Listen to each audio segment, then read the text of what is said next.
Hi, I'm Russ Camarda, an actor and independent filmmaker in New York, and in between the chances I get to do my own creative projects, I love to sit down with other artists and discuss how it is they do what they do. And that's sort of the goal for this podcast, the ACT podcast, Art, Craft, Truth.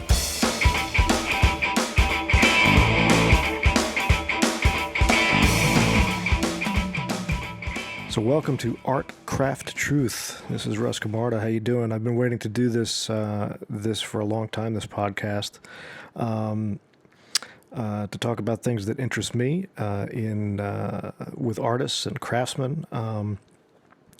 It started a while back. I had done some YouTube interviews with actors that I had worked with, having been an actor most of my life, and I just loved the idea of sitting down and talking with them. Always loved, inside the actor studio type shows and, actors on actors and interviews like that. Cause I love to listen to artists, particularly, performing artists, talk about how they do what they do, how they get into the nuts and bolts of what they do. So I always wanted to do that.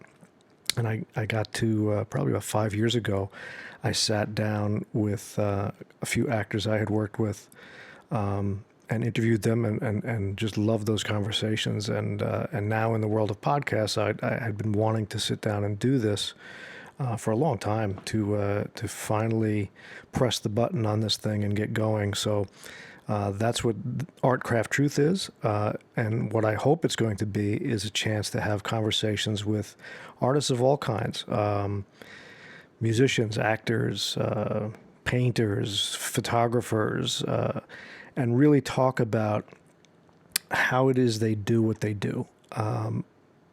Aside from sort of a typical interview show about anecdotes about your career or sort of retrospectives about your thoughts on your accomplishments or your projects, I'm really more interested in hearing how you actually do the job you do, to take art, which is ephemeral, which is untouchable, and translate it through your mind and body with the craft that you learned into something that reveals the truth, the human truth behind that art. And whatever it is, like I said, whether it's comedians or photographers, or visual artists, or actors, to really get into how they craft art and what their thoughts are on it. And everybody works so differently. So and everyone works so differently and all produce really amazing, truthful results. So it's like there's no one way to achieve that. And it's always fascinating to see how different people do it. So that's my hope with this program, that I'll be able to sit down with people and hopefully in person most of the time. But if I can't, I can't. I'll have conversations wherever I can to talk about the craft of making art revelatory into truth, so that human beings can see that, hear it, and find some measure of relationship to other human beings. I think that's what art is all about, and craft helps reveal that truth through art. So let's hope we can do that as we go forward. Briefly, as an introductory, a little bit about me. I'm an actor. I've been an actor and director in theater and film for, it's over 25 years now. It's almost 30 years that I've been doing it one way or the other. Obviously, I'm not a famous person, but I've been doing different parts of it for many, many years. I started as an actor in the late 80s and early 90s in theater, regional theater, small, first community type theater, and then little regional theaters, and then off Broadway stuff, in New York. And I loved the theater. It was a great training ground. I did dinner theater as well, which is is a whole other story. Improvisational dinner theater, murder mystery stuff when I was a kid, when I was young in my 20s, and that was a great training ground all the way up through Shakespeare in New York City. So I got to do all different kinds of things all the way through as a live performer, and that's a tremendous training ground. And I appreciate everything I learned from that.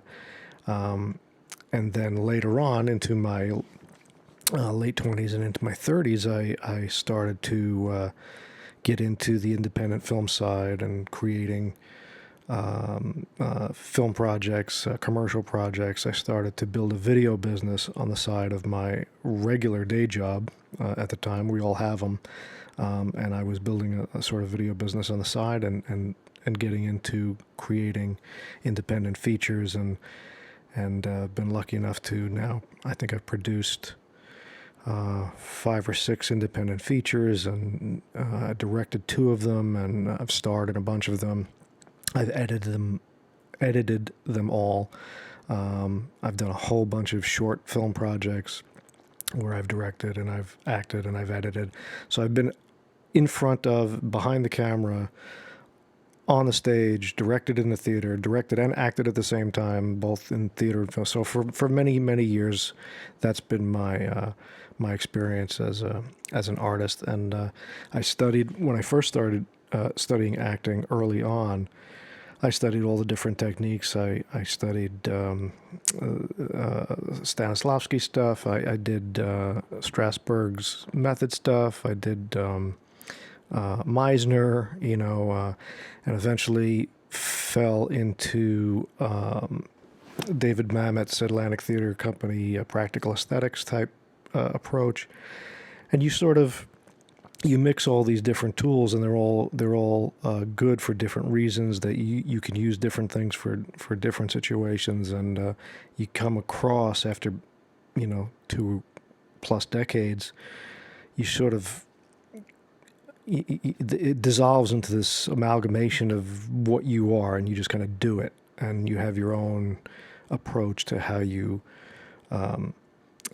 craft characters as an actor, or how you look at directing a piece or a project. So I have my thoughts, obviously, on art, craft, and truth, and things that work for me. And I'm always fascinated to see how other people's experience informs what they do.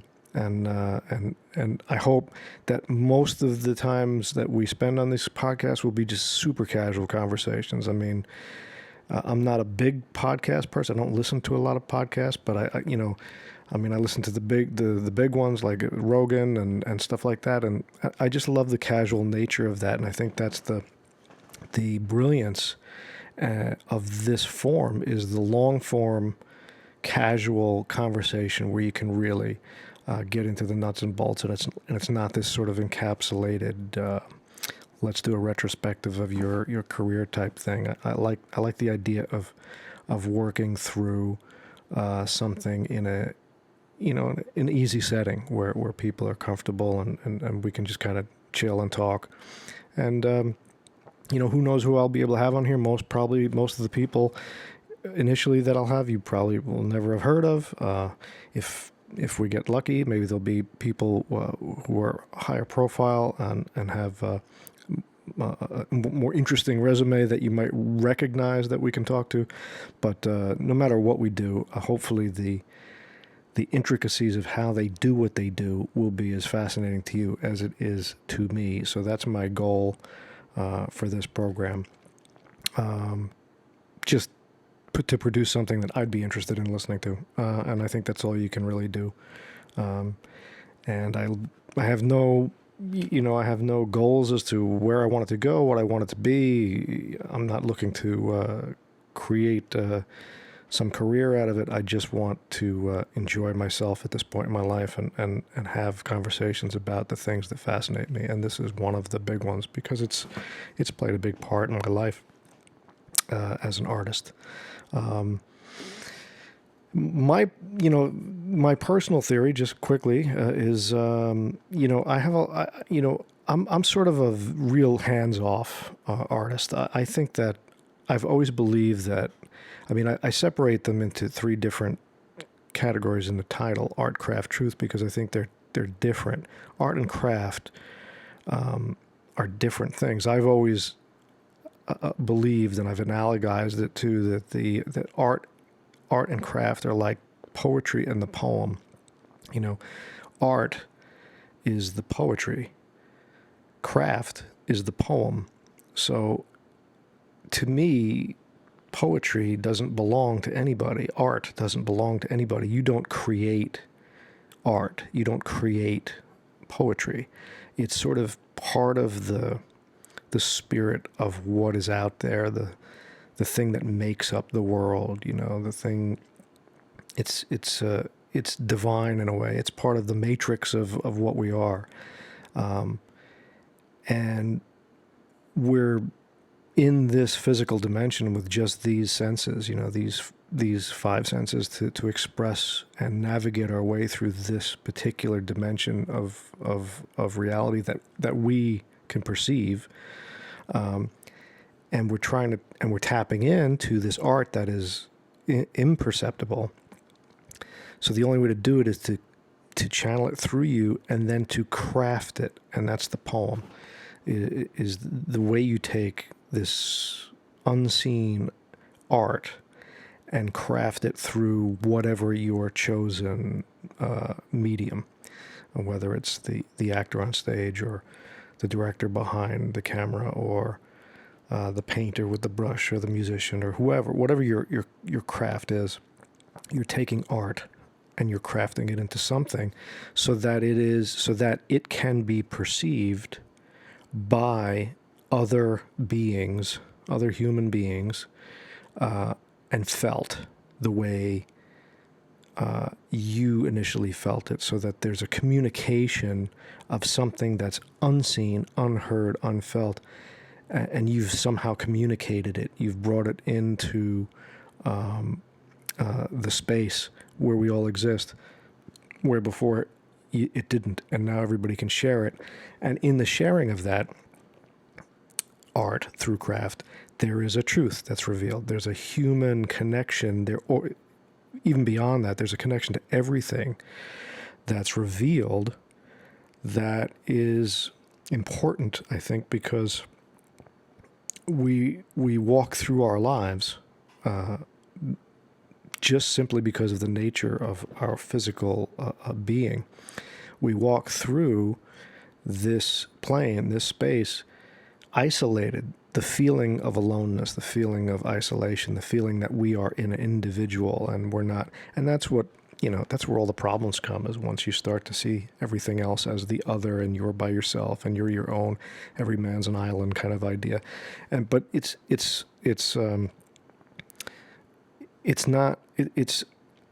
there's no way around it, because it's just the result of the physical limitations of living this life. So what the artist does is they reveal the connections that are imperceptible, the commonality, the truth about this existence, that we're all the same, that we're all in together. We feel the same things: fear, drama, pain, all the things that music and art and painting and acting and all those things reveal to everyone else, is the connection. So that's the true role of the artist, is to pull back the curtain and say, yeah, I know it seems like you're by yourself, but we feel the same way about things. We exist in a world where we can feel the same way about this stuff, and that's the truth. So art is that underlying energy. It's the Star Wars, it's the Force. It's out there, but we can't always see it and express it. And the artist comes along, and through their crafting whatever physical tools they can use,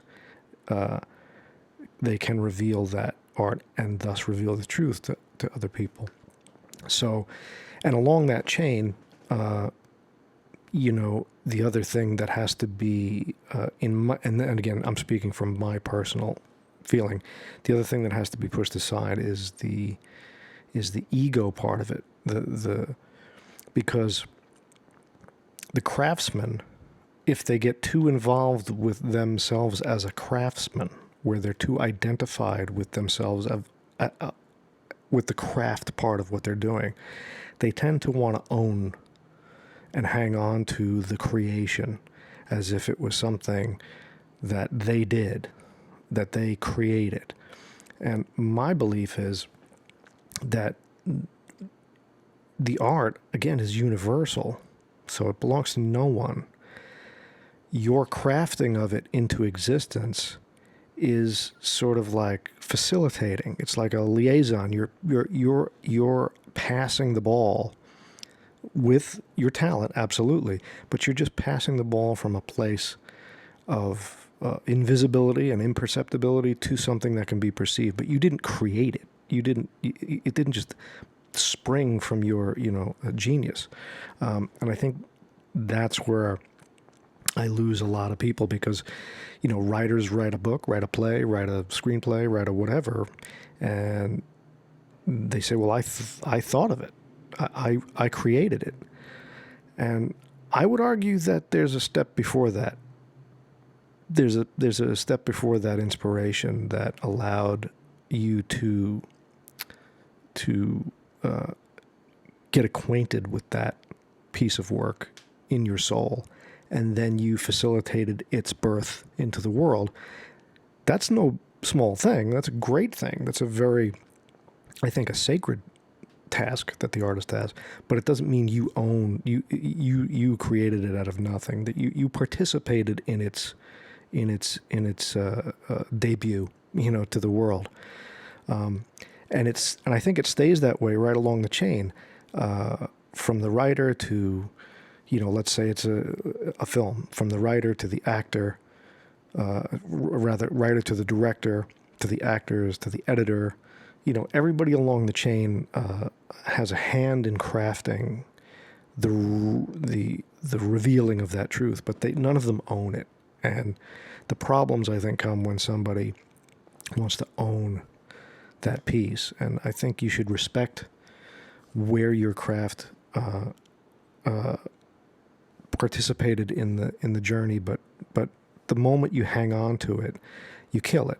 It starts to die, because you're imposing your self, your ego onto it, and you have to work with it.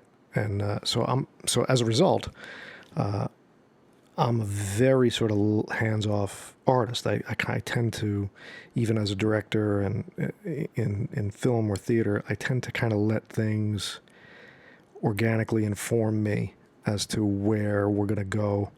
I mean, you have an idea of what you think the story wants to tell you. You have an idea of what direction you need to, the thing you're trying to say that you feel needs to be expressed, that's coming through you, and you say, this is what I'm hearing that I need to talk about. So you want to stay on track with that. But the ways that it comes into existence, I think you have to listen more than grab that wheel and pull it left and right. And there are but again, it's all a balance. There are times that you need to have a stronger hand in the physical world on your craft, and times when you don't. And I think every different artist and craftsman varies as to how much one way or the other they are, how much they hold on to that wheel, and how much they just sort of let the road flow in front of them. And so we're going to meet a lot of different people who think differently about that. And I'll, as a way of introduction, I'm just saying that I'm the type of guy who's a lot more, the wheel just kind of spins, and I try and follow it and agree with the moment that's in front of me and place my story and what I want to say into the organic moment that I'm in, and make that work rather than crafting a vision of what I think it should be. And again, like I said, this is we're speaking in generalities. There's variances to that where sometimes I'm more crafty and less crafty and all that stuff. But that's how I typically approach art, craft, truth, is to be a lot more open and a lot more.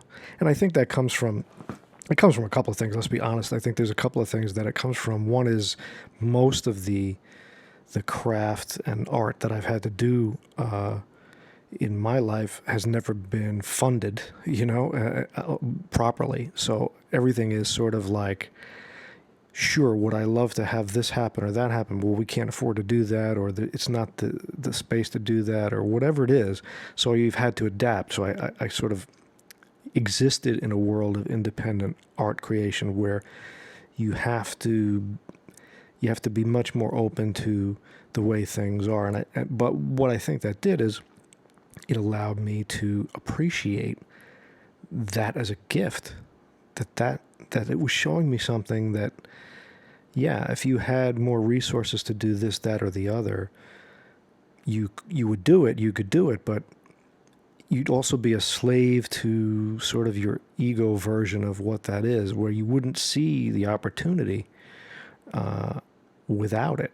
And so I think both things happened. Both, I didn't have resources, but it allowed me to appreciate what that means, is to not operate from that place. So that's one reason I think I went that direction, the sort of looser artist direction. And the other, I mean, I'm probably a lazy guy to begin with. I mean, it took me however long to get this recording going. I mean, I've had this equipment for years now, ready to go and do this, and found an excuse not to all the time. So I'm always looking for a reason not to work. Let's be honest.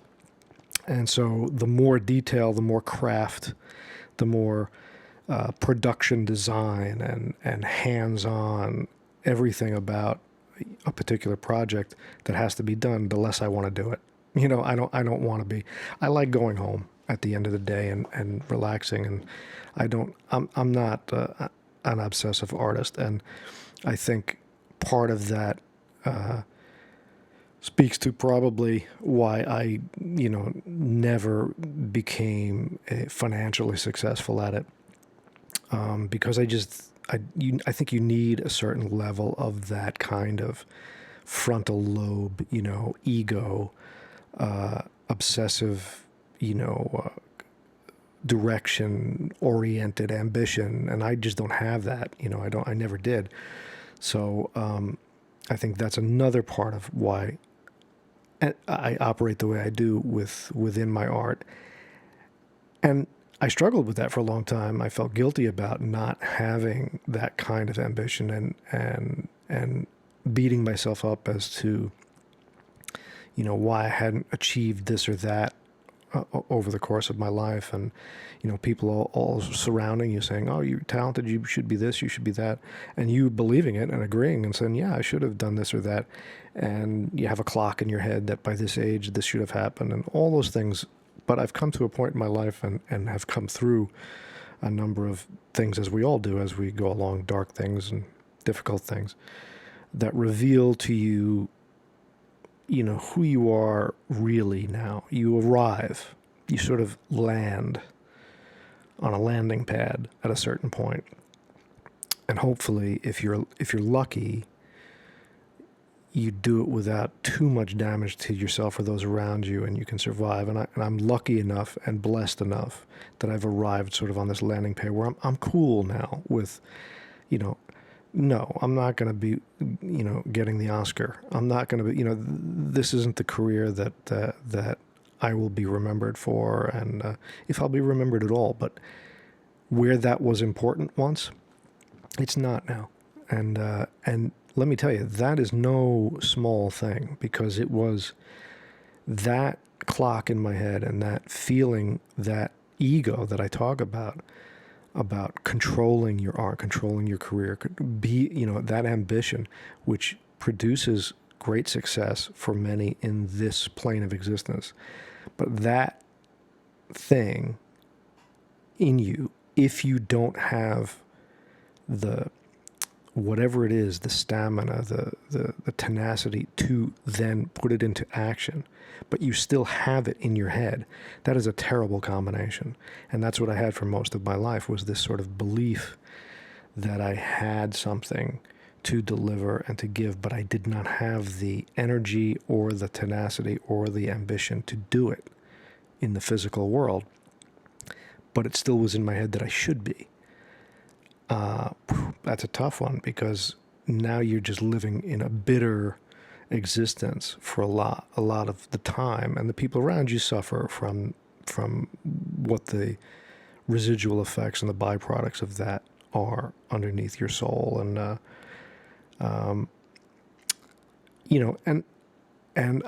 like I said, you go through enough of things, and you reveal things to yourself and about yourself. You stare yourself in the face at certain points and see the darkest corners of yourself, and you realize, yeah, no, we don't need that clock anymore. We're good. We're just plain existence, and doing the things that make you happy, that make you smile, the pursuit of happiness. And that's it. It's truly that.